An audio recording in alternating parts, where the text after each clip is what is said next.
Praegune olukord tähendab, et nüüd küsitakse abi. See viitab, et nad alustasid missiooni ilma selge plaani või strateegiata. See aspekt tulnuks varem analüüsida ning ma hoiataksin NATO lepingu 5. artikli kasutamise eest. See ei oleks suugi erinev, sest praegu NATO liikmesriikidelt abi nõudmine muudaks NATO kaitsealliansist ründealliansiks. See muudaks kogu alliansi olemust. See tähendaks, et kui liikmesriik ründaks teist riiki, peaksid teised riigid toetama.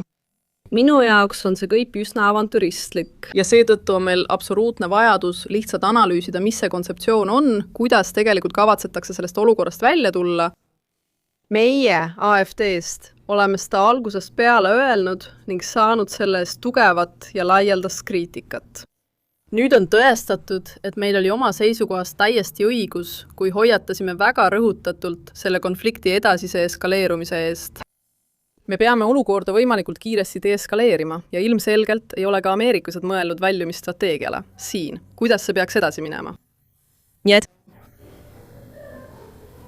5. artikli alusel pole meil vastastikuse abi kohustust. Küsimus NATO kohta. On ilmne, et see on miski, millele president on keskendunud. Ta ei konsulteerinud NATOga enne sõda, kuigi see on kaitseallianss. Traditsiooniliselt seda ei tehta. Ennetavad Lähis-Idas. Miks peaks president ootama NATO liitlastelt abi nüüd pärast juhtunut? NATO liitlased võidavad Hormuzi väina taasavamisest rohkem kui USA.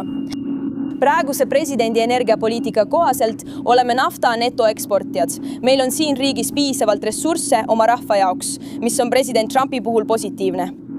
Veina avamine on USA-le kasulik, see stabiliseerib maailma naftatööstust.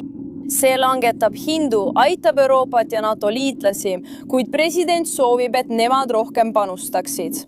Täna kell 7.22 postitas Trump Truthis. Mis oleks, kui teeksime lõpu sellele, mis on järel Iraani terroririigist ja teeksime väina kasutajad vastutavaks? See paneks aeglased liitlased kiiresti tegutsema. President TET, kas liitlaste seas oli jooksul liikumist, mis pehmendas nende seisukohta Hormuzi väina ületamise suhtes?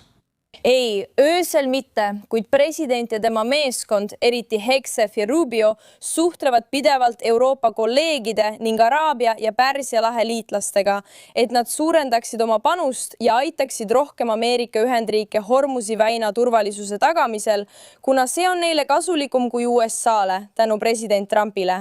Me oleme energia netoeksportijad, me ei vaja Hormuzi väina oma energia jaoks. Siin, ameeriklased, tahame, et väin jääks avatuks ülemaailmsele naftaturule, et stabiliseerida ja vähendada hindu.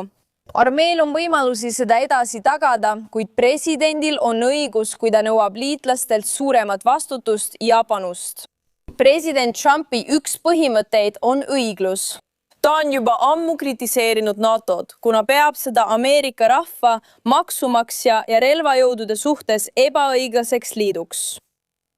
President on NATO liitlastega kaubanduslepinguid uuesti läbi rääkinud ja tingimusi muutnud, et tagada õiglus töötajatele ja Ameerika rahvale. Ameerika Ühendriikidel on tuhanded sõdurid NATO liitlasriikides, maksame miljardeid ja meie väed toimivad seal heidutusena. Lisaks soovib president, et Ameerika Ühendriikide maksumaksjad ja armeed koheldaks õiglaselt.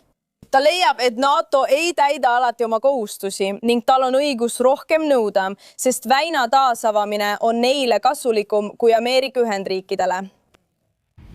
Meiega on majanduskirjasaatja Paul Kalso. Väina taasavamine on tööstustele oluline, kuid tähtsam on töötajate turvalisus. See on diplomaatiline tee, mis toimub paralleelselt ja keskendub täielikult mereliiklusele avalduvale mõjule. Rahvusvaheline merendusorganisatsioon kehtestab reeglid ja eeskirjad, toimides nagu paljud ÜRO harud.